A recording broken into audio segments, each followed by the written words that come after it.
야곱이 죽으면서 그의 12아들에 대해서 축복을 했습니다. 그 축복의 내용이 창세기 49장에 나오고 있습니다.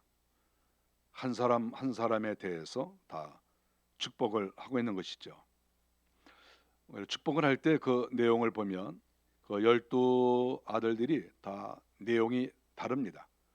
또 어떤 사람에게는 이건 축복을 하는구나 이렇게 생각이 될 때가 있고, 또 어떤 아들한테는 그 축복하는 거 맞나 이렇게 생각이 될 때가 있습니다. 또 어떤 아들은 또 평범하게 또 축복을 하는 그런 내용을 봅니다. 그 기도하는 분량도 또 차이가 많습니다.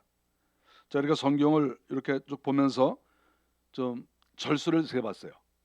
그랬는데 유다는 5절. 제가 가지고 있는 성경을 이렇게 보면은 줄이 아주 굉장히 많습니다. 제가 갖고 있는 성경은 22줄이나 돼요. 줄이. 그러니까 5절에 22줄. 최고죠. 그 다음에 또 보니까 요셉을 또 축복하는데 거기도 5절인데 또 줄이 제 성경으로 20줄 이렇게 됩니다. 우리가 이거 봤을 때 정말 하나님께서 복을 주신 그러한 사람들 순서대로 이렇게 그 기도의 내용도 길다 하는 것을 여기서 알 수가 있습니다. 제가 제일 적은 사람이 누군가 이렇게 봤는데 갓이 1절밖에 안 되고, 또 납달리도 1절, 스불론도 1절, 아셀도 1절, 베냐민도 1절, 이사갈도 1절. 우리가 가만히 보면은 별로 명성을 떨치지 못한 그러한 지파들은 거의 한 절 정도밖에 할애를 하지 않았다 하는 것도 또 알 수가 있는 것이죠. 우리가 이런 것을 볼 때 야곱이 기도하면서 하나님께서 어떤 지파에게는 더 많이 축복하시고 어떤 지파에게는 좀 덜 축복하시고 하는 것을 알 수가 있는 것이죠. 형제라도 다 같은 게 아니다. 형제라도 하나님께서 어떤 사람은 더 많이, 어떤 사람은 좀 적게, 어떤 사람은 평범하게 이렇게 축복한 내용을 성경에서 알 수가 있는 것이죠. 오늘 주인공은 유다에 대한 것입니다. 8절에 보니까 유다에 대해서 하나님께서 야곱을 통해서 축복하시는데, 유다야 너는 내 형제의 찬송이 될지라 이렇게 얘기를 했습니다. 찬송을 받는다고 하는 뜻이죠. 우리는 유다에 대해서 많이 알고 있습니다. 그가 요셉도 보호하고 또 탁월한 지도력도 보였고 뭐 이런 것들이 많이 있죠. 우리가 오늘 성경에 보니까 하나님께서 야곱을 통해서 축복하시는데 중요한 것은 내 손이 내 원수의 목을 잡을 것이다 이렇게 얘기를 했습니다. 축복 중에 좀 앞서서 나오는 것이죠. 내 손이 내 원수의 목을 잡는다. 이 땅에 살아갈 때 원수가 있을 수밖에 없어요. 그런데 그 원수가 내 목을 잡아서 만일에 꺾으면 죽는 거지요. 그런데 하나님께서 이 유다에게는 네가 원수에게 목을 잡히는 것이 아니라 내가 네 손에 힘을 주고 너에게 권세를 줘서 원수의 목을 네가 잡을 것이다. 목을 잡아서 목을 꺾어버리고 내쳐버릴 수 있는 그러한 은혜를 준다. 이렇게 야곱이 유다에게 축복을 했습니다. 시편 18편 40절에 보니까 나를 미워하는 자들을 내가 끊어버리게 하셨나이다. 다윗의 고백이죠. 나를 미워하는 자들, 이 미워하는 것이 만일에 정당한 이유가 있다고 하면 그건 상관없어요. 그러나 정당한 이유가 없는데 나를 미워한다? 내가 또 예수를 믿고 정의를 행하는데 나를 미워한다? 그러면 하나님께서 가만히 있지 않죠. 하나님께서 이렇게 유다에게 복을 주시는데 하여간 네가 앞으로 정의를 행하고 하나님의 뜻을 행하는데 너를 죄방하는 자가 있으면 내가 다 목을 꺾어버리게 할 것이고 네 앞에서 다 죽게 만들 것이다. 이렇게 하나님께서 유다에게 약속을 하신 것입니다. 이러한 말씀은 다윗이나 솔로몬 때 전성기를 이루고 또 그 외에 다윗의 후손들에게 이런 것들이 나타나는 거죠. 다윗은 유다의 후손이니까 결국 유다의 후손들이 하나님의 그 축복을 받았는데 그 축복대로 살았다 하는 것이죠. 원수에게 두들겨 맞고 살면 되겠습니까? 우리의 원수를 물리치고 죽이고 목을 꺾고 이렇게 하는 것, 이것이 유다의 삶이고 또 하나님께서 기뻐하시는 그러한 백성들에 대한 축복이고 예언이다 하는 것을 알 수가 있습니다. 네 아버지의 아들들이 네 앞에 절하리로다. 여러 형제가 있지만 그 형제 가운데 존경을 받는다는 것을 가르쳐주고 있습니다. 우리가 한 아버지 어머니 아래서 태어났기 때문에 다 이렇게 평범하고 똑같은 것이 좋은 것이지요. 우리는 다 그러기를 바랍니다. 서로 똑같이 이 땅에서 잘 되고 복을 누리고 서로 협력하고 높고 낮음의 차이가 없이 그렇게 살기를 사실은 다 원해요. 그러나 실상은 그렇지 않습니다. 어느 집이든지 가보십시오. 다 똑같은 형제 자매라도 다 사는 게 달라요. 20년, 30년, 50년 이제 죽을 때까지 이렇게 지나면서 우리가 볼 때 사람마다 다 다르단 말이에요. 아무리 형제라도. 그런데 하나님께서는 유다에게 이런 복을 주신 거예요. 너희가 12 형제가 있지만 11명의 그 모든 형제들이 네 앞에 와서 절을 할 것이고 너를 존경할 것이고 네 앞에 무릎을 꿇을 것이다. 이렇게 축복을 하신 것이죠. 이런 축복을 받을 때 사실은 좀 미안할 것이고 내가 왜 또 형제들하고 똑같이 이렇게 재밌게 살아가면 되는데 내가 왜 또 형제들이 또 이렇게 나를 존경하고 내가 그 앞에서 또 이렇게 좀 높아지고 이거 나 불편한데 이렇게 생각할 수 있어요. 그러나 하나님께서 유다에게 이러한 복을 특별히 내려주셨다 하는 것을 알 수가 있습니다. 우리가 9절에 보면은 더 강력한 말씀이 나옵니다. 그 정도가 아니죠. 9절에 보니까 유다는 사제 새끼로다 이렇게 말씀하고 있습니다. 하나님께서 이렇게 야곱을 통해서 말씀하시는데 짐승을 비유하고 있습니다. 원래 우리 사람은 존귀한 신분이니까 짐승과 비교하는 것은 썩 좋지 않습니다. 만일에 어떤 사람이 저에게 짐승으로 이렇게 비교한다고 하면 뭐 썩 기분이 좋을 건 없죠. 그것도 만일에 좋은 짐승으로 이렇게 비유한다고 하면 뭐 그래도 괜찮겠지만 이렇게 좀 천대맞는 별로 좀 좋지 않은 그러한 짐승으로 비유한다고 하면 기분이 썩 좋을 리가 없죠. 또 우리 사람의 그 인격, 품격이라고 하는 것은 짐승과 비교할 수가 없죠. 우리는 존귀한 신분이에요. 하나님의 형상을 입었어요. 그런데 성경이 이렇게 나와 있는 걸 어떡합니까? 야곱이 얘기한 거예요. 유다는 사자 새끼로다 이렇게 얘기를 했습니다. 9절에. 그리고 말씀하기를 너는 움킨 것을 찢고 올라갔도다. 움킨 것을 찢고 올라갔다. 다 움켰어요. 이렇게 자기가 먹고 싶은 어떤 그 짐승이 있는데 그것을 다 잡은 거예요. 그 사나운 사자의 발톱으로 딱 잡아가지고 그것을 움키고 찢고 그것을 찢은 거예요. 딱 찢어가지고 자기가 그것을 편안하게 먹을 수 있는 그 자리로 이렇게 올라갔다 이렇게 말하는 것이죠.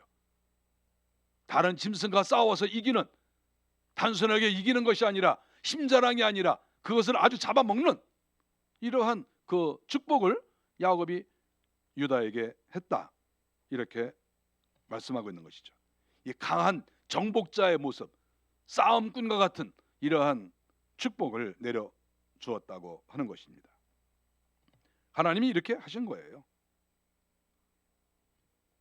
계속 9절에 보니까 그가 엎드리고 웅크림이 숫사자 같고 암사자 같으니 누가 그를 범할 수 있으랴.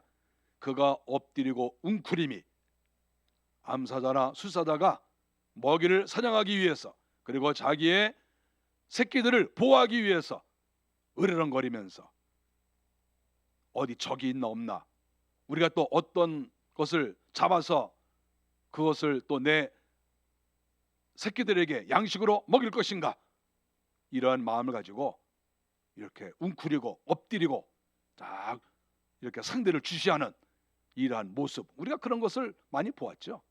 바로 그러한 모습을 연상할 수가 있고 또 야곱이 그런 것들을 연상하면서 앞으로 유다에게 이러한 복을 줄 것이다 이렇게 약속을 한 것이죠. 잡혀먹는 것이 아니라, 다른 짐승에게 쫓겨서 도망가는 게 아니라 굴 속에 숨어 들어가서 몸을 움크리고 있다가 또 다른 짐승이 또 이렇게 포획자가 또 이렇게 떠나가면 그때 비로소 밖에 쓱 나와가지고 돌아다니는 그러한 약자가 아니라 강자의 그러한 모습을 여기서 그리고 있다 하는 것을 알 수가 있습니다. 이러한 것이 다 하나님께서 유다 자손들을 통해서 이루어지게 된다 하는 것을 알 수가 있습니다. 우리가 성경 민수기에 보면 이스라엘 백성들이 이제 여호와의 법궤, 그 언약궤를 가운데 모시고 동서남북의 세 지파씩 12지파가 행진하는 그런 모습을 우리가 볼 수가 있습니다.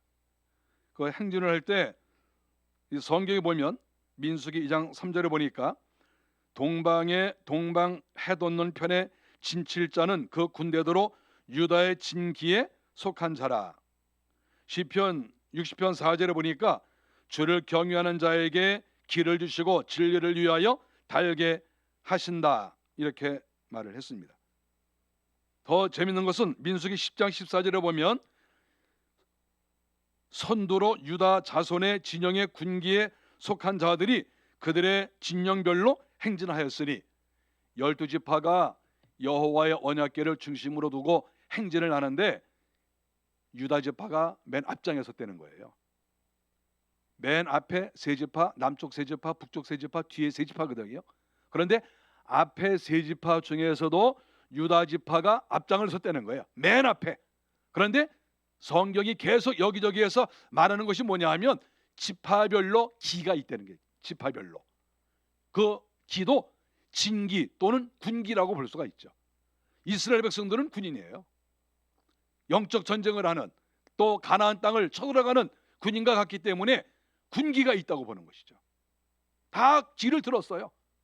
그 앞장설 때 예를 들어서 베냐민 지파 모여라, 그래서 이 베냐민 지파가 모이는 게 아니라 기를 높이 들었기 때문에, 여기저기 기를 높이 들었기 때문에 내가 어딨지? 이렇게 약간 가다가 피곤하고 가다가 잠깐 멈출 수도 있지만 그 기가 높이 있기 때문에 나 우리 지파 저기 있네? 그럼 금방 찾아갈 수가 있는 거예요. 그래서 이 지파별로 기가 이렇게 있는 거예요. 기가.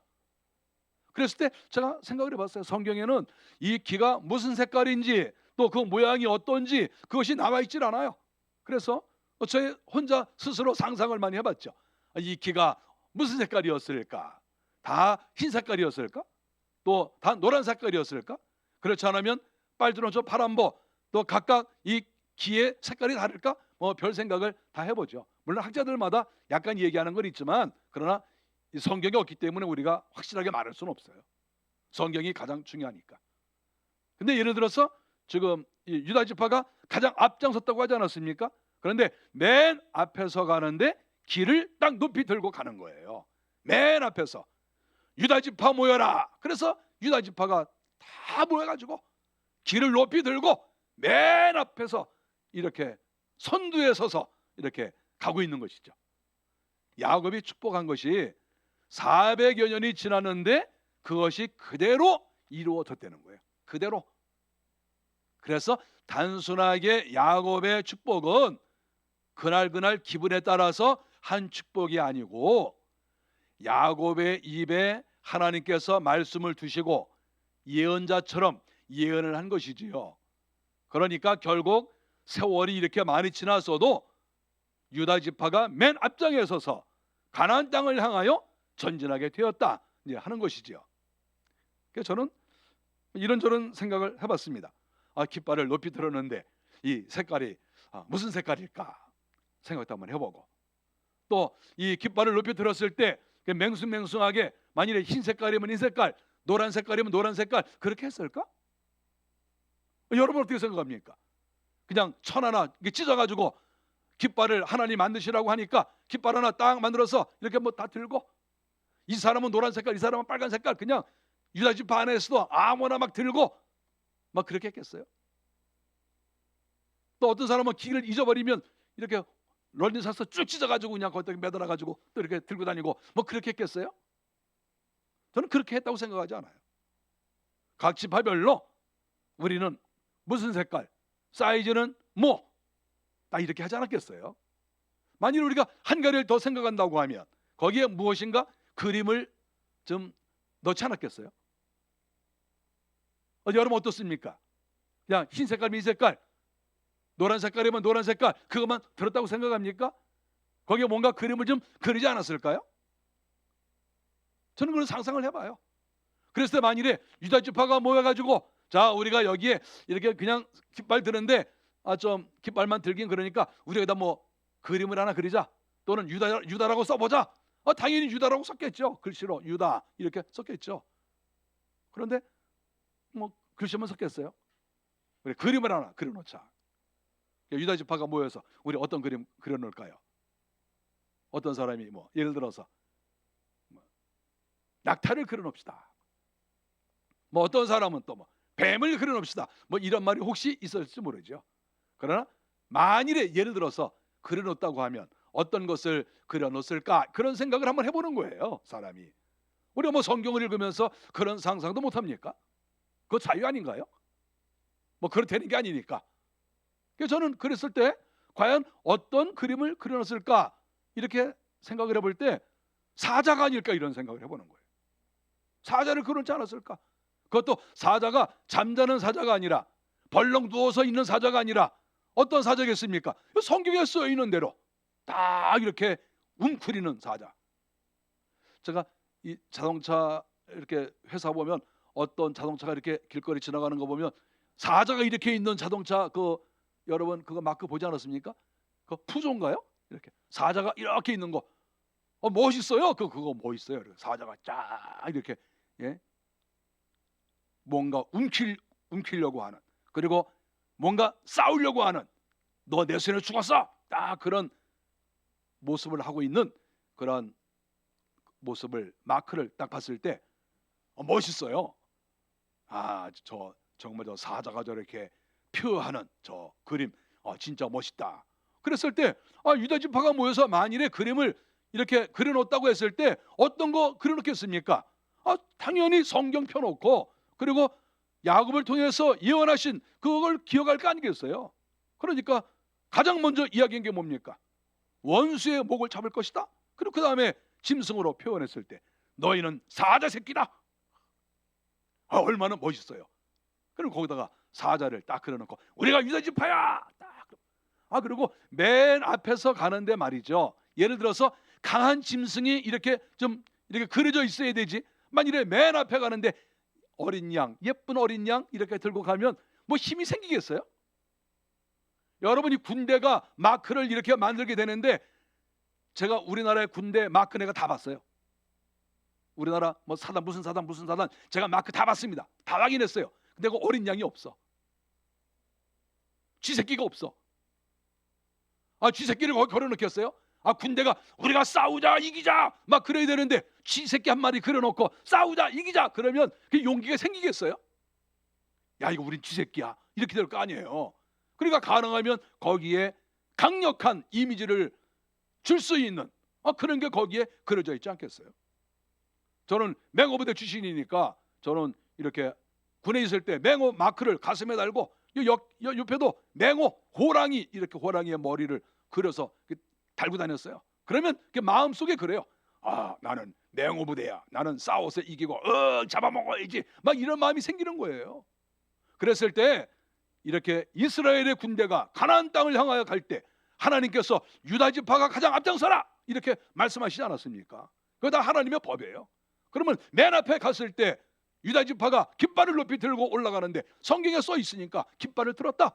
그럼 깃발을 들고 가는데 그 깃발에 맹숭맹숭하게 하얀 깃발 들고 가겠습니까? 그 항복의 상징인데 그 무언가 거기에 있어야 될 거 아니에요. 그랬을 때 사자의 모습을 그려 놓는다고 하면 어떤 사람이 거기에 이의를 제기할 수 있고 유다 지파의 사람들은 마음속에 확신이 있을 거 아니에요. 용기가 또 있을 거 아닙니까? 우리는 야곱이 예언했을 때 사자 새끼라고 했어. 맞아, 우리는 사자야. 우리는 원수를 무너뜨릴 것이고 우리의 적군들을 다 잡아먹을 것이고 우리는 가나안 땅을 정복할 거야. 딱 그런 마음으로 가지 않았겠어요? 저는 그런 생각을 이렇게 해봅니다. 야곱이 여러 지파에 대해서 예언할 때 이사갈은 나귀라고 했고 단은 뱀 같다고 했고 납달리는 암사슴 같다고 했고 베냐민은 이리 같다고 그랬어요. 그래서 제가 상상을 해봤어요. 각 지파마다 만일에 짐승을 그려놨다 그러면 이삭은 낙이 그려놓은 거예요. 낙이 이렇게 그러면 우린 낙이야. 저쪽에서는 우리는 사자야. 그러면 사자가 더 강할 거 아닙니까? 그래서 하나님께서 유다 지파를 가장 앞장 세우신 거예요. 만일에 단이 그림을 그린다고 하면 무엇을 그려놓겠습니까? 뱀을 그려놓겠죠. 야곱이 그 축복을 그렇게 했으니까. 납달리는 암사슴, 베냐민은 이리. 이리가 여러분 꼭 나쁩니까? 이리를 거기다 또 딱 그려놓고 이렇게 했겠지요.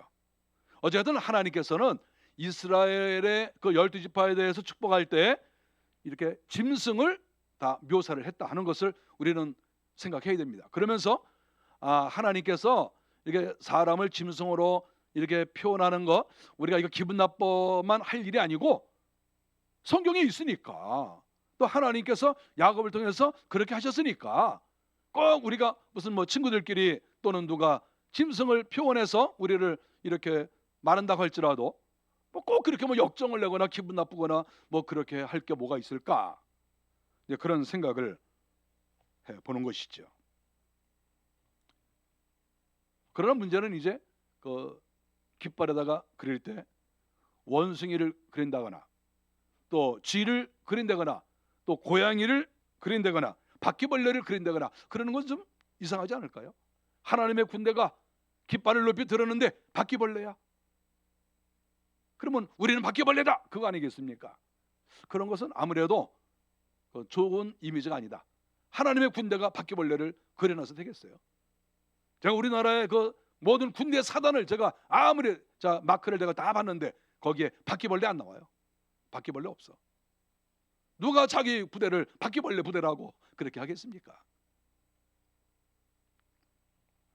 근데 우리가 성경에 보면 요한계시록 22장 15절에 보니까 개들과 점승가들과 음행하는 자들과 살인자들과 우상 숭배자들과 및 거짓말을 좋아하며 지어내는 자는 다 성 밖에 있으리라. 그러면서 요한계시록에서 하나님께서 천국에 들어가지 못하고 성 밖에 내칠 자들을 여기서 이야기하고 있는데, 그 중에 첫 번째 나온 게 뭐냐면 개들과 그랬어요. 이것은 짐승을 가리키는 게 아니에요.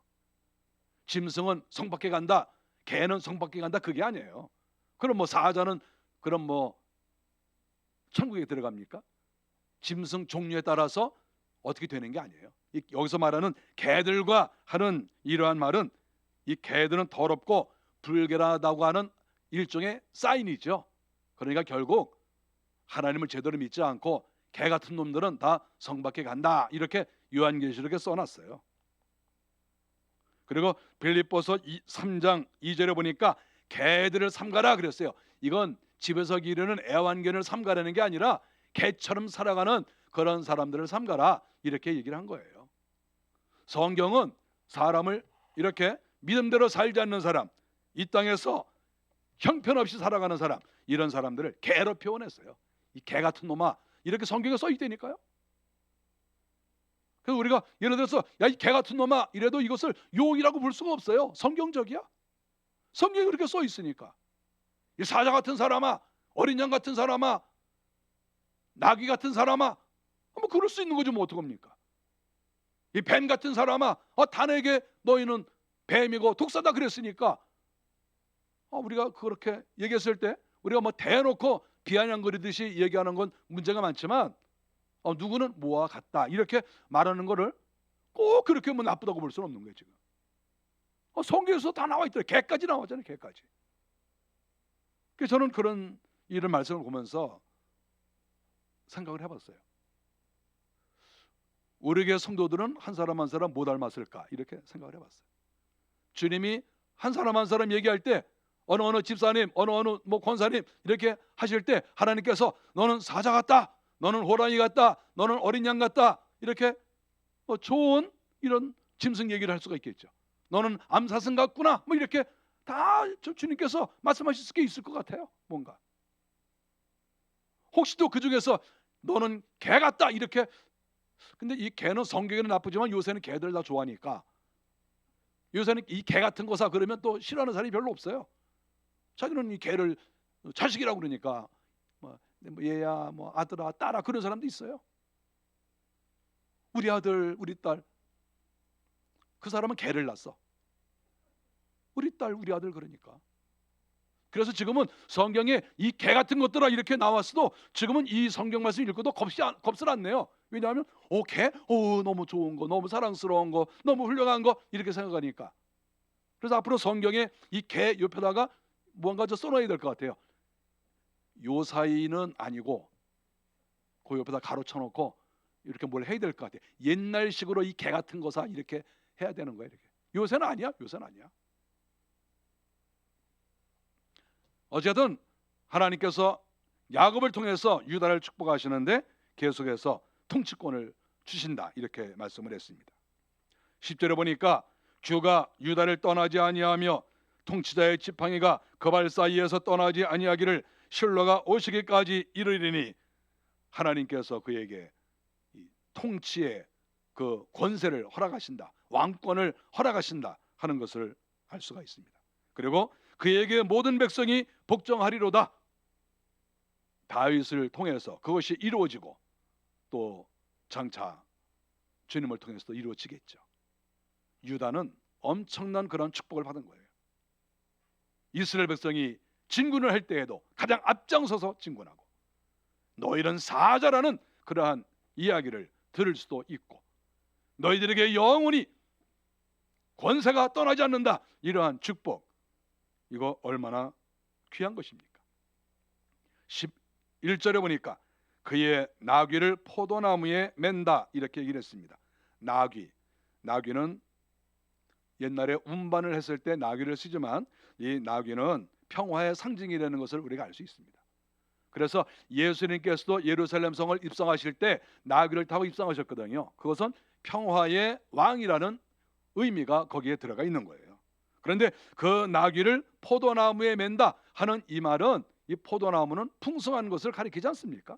그래서 결국은 하나님께서 유다 지파에게 한편으로는 사자와 같이 강력한 그러한 능력을 주고, 한편으로는 나귀와 같이 평화로운 그러한 은혜를 내려주시고, 또 한편으로는 포도나무와 같이 풍성하고 넉넉한 그러한 은혜를 내려주신다 하는 것을 이 본문에서 가르쳐주고 있습니다.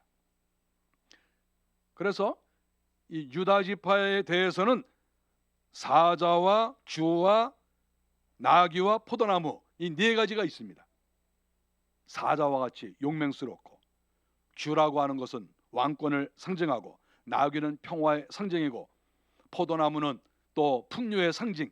이 네 가지 중에 하나만 가져도 우리가 정말 행복하게 일생을 살 것 같은데, 이 네 가지를 여러 지파에게 하나씩 나눠준 게 아니라 이 좋은 것, 알짜를 전부 모아다가 이것을 유다 지파 한 사람에게 이것을 몰아주었다 하는 것을 성경이 우리에게 가르쳐 주고 있는 것입니다.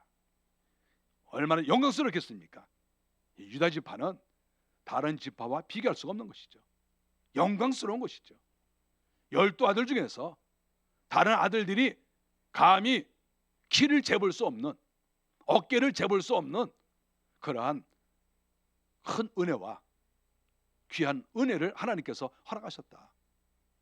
권세와 용기와 물질과 평화와 모든 것을 허락하신 그런 것이 바로 유다 지파다 하는 것을 알 수가 있습니다.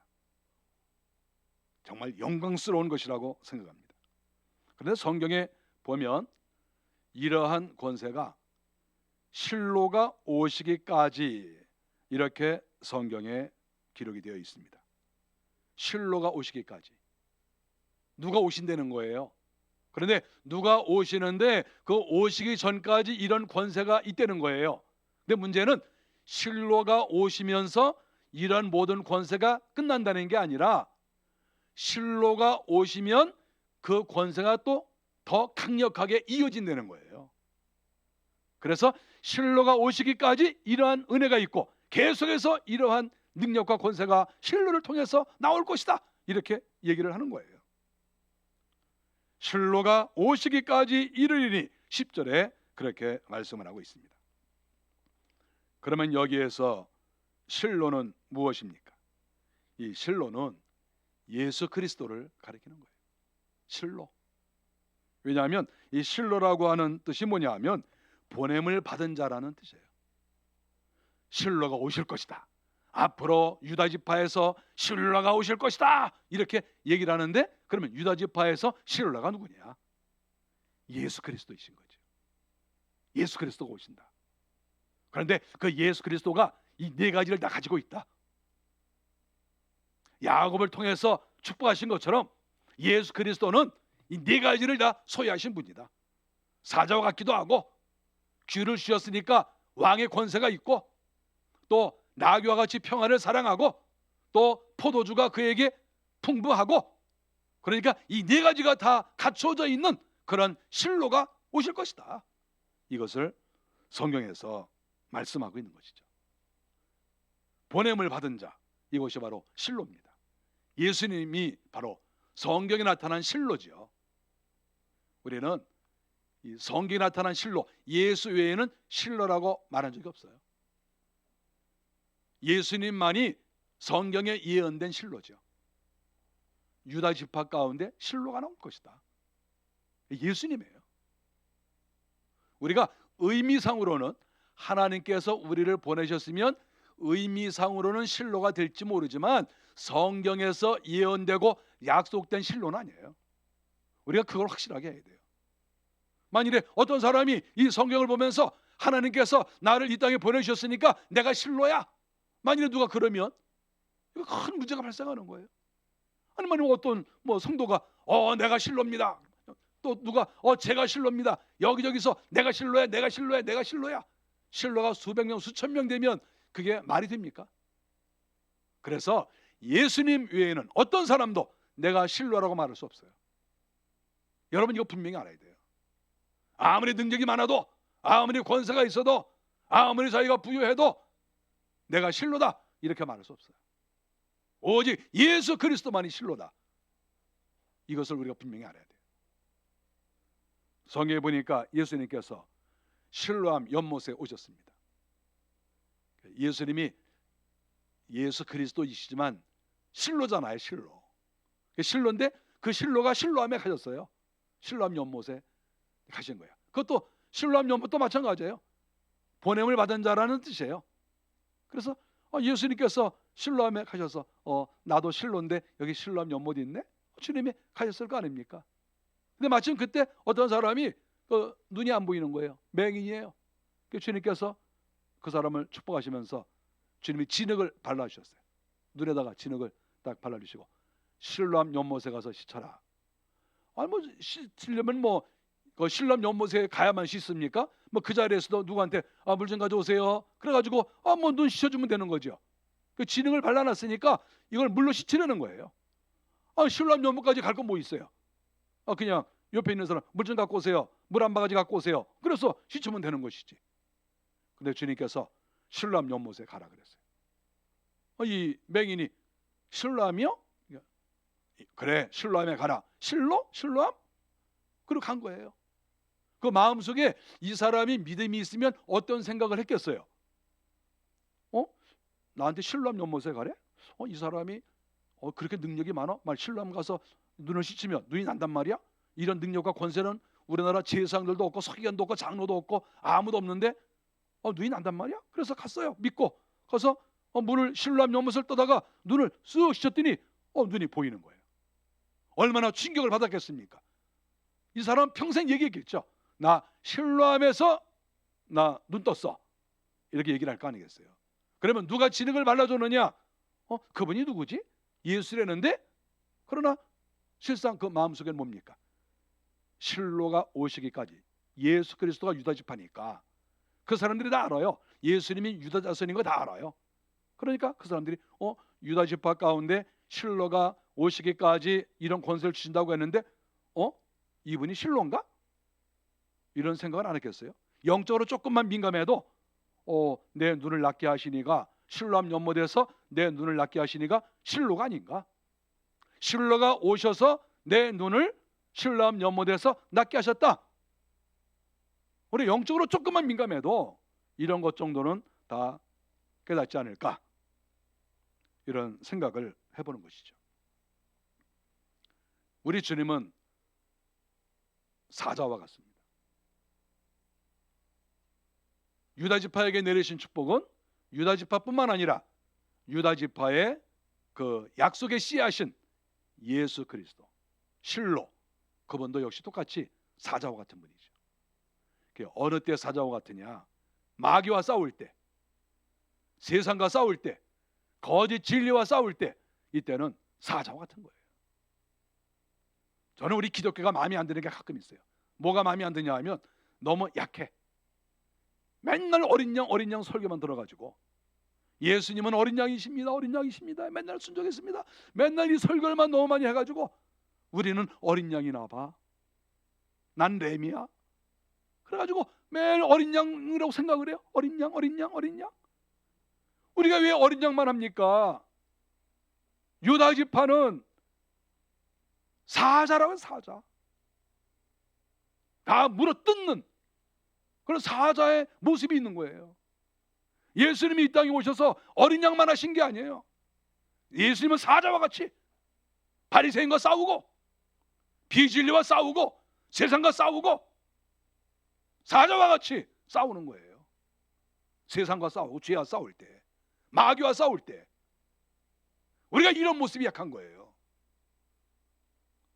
집에서는 그렇게 잘 싸우고 교인들끼리는 또 서로 으르렁거리면서 네가 사자면 나는 호랑이다, 그러면서 서로 싸우는 경우도 좀 있는데, 우리가 사자라고 하는 것은 가족들이나 교인들끼리 싸우려는 게 아니라 죄와 싸우고 원수와 싸우고 마귀와 싸우려는 거예요. 분별을 잘해야 돼. 싸울 때 싸우고 주를 허락하겠다. 하나님의 사람들은 왕권을 소유하고 있는 거예요. 예수를 잘 믿으면 우리는 왕과 같은 삶을 사는 거예요. 하나님이 그런 권세를 주셨어요. 또한 나귀와 같습니다. 평화의 상징 아니겠습니까? 하나님을 믿는 사람들끼리 서로 사랑하고 화해하고, 그것이 우리가 할 일이에요. 그랬을 때 하나님께서 포도나무의 열매를 풍성하게 주셔서 풍성한 삶을 살도록 이렇게 하시는 거죠.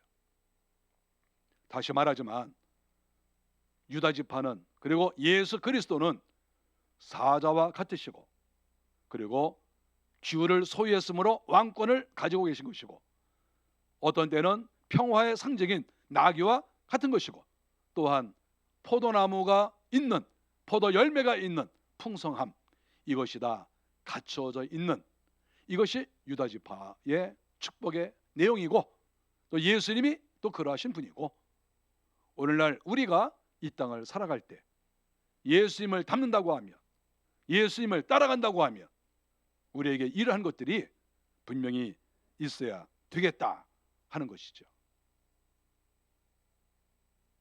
여기저기에 깃발이 있을 거라고 생각합니다. 어떤 사람은 사자 깃발을 높이 올려놓고 사자들 모이시오, 어떤 사람은 바퀴벌레 그림 그려놓고 깃발 높이 세워서 바퀴벌레 모여라, 그럴 수 있겠죠. 또 어떤 사람은 개 그려놓고 개들 다 모여라, 이 잡놈들 다 모여라, 다 그러겠죠. 깃발 아래 다 모이게 되어 있어요. 여러분은 어디에 좀 가고 싶습니까? 예, 여러분 어디 가고 싶습니까?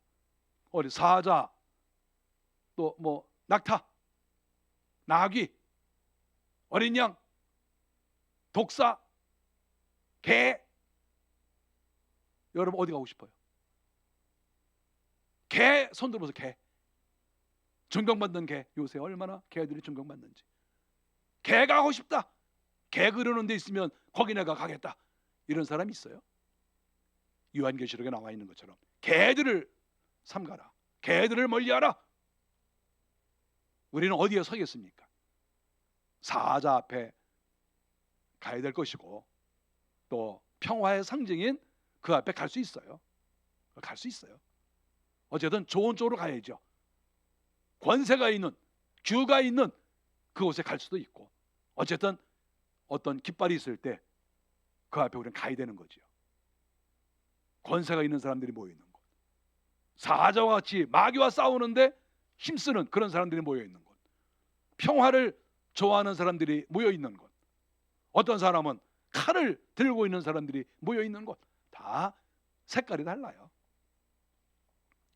저는 오늘 예수님이 유다의 지파시다 하는 것이 중요하고, 우리 성도들은 우리 주님을 잘 섬겨서 마귀와 싸울 때는 사자와 같고, 하나님의 은혜를 받아서 왕권을 소유하고, 또 평화를 사랑하는 나귀와 같고, 그리고 풍성한 은혜를 받는, 그래서 포도 열매가 있는 그러한 삶을 살아가시기를 주의 이름으로 간절히 바랍니다. 기도하겠습니다. 저희가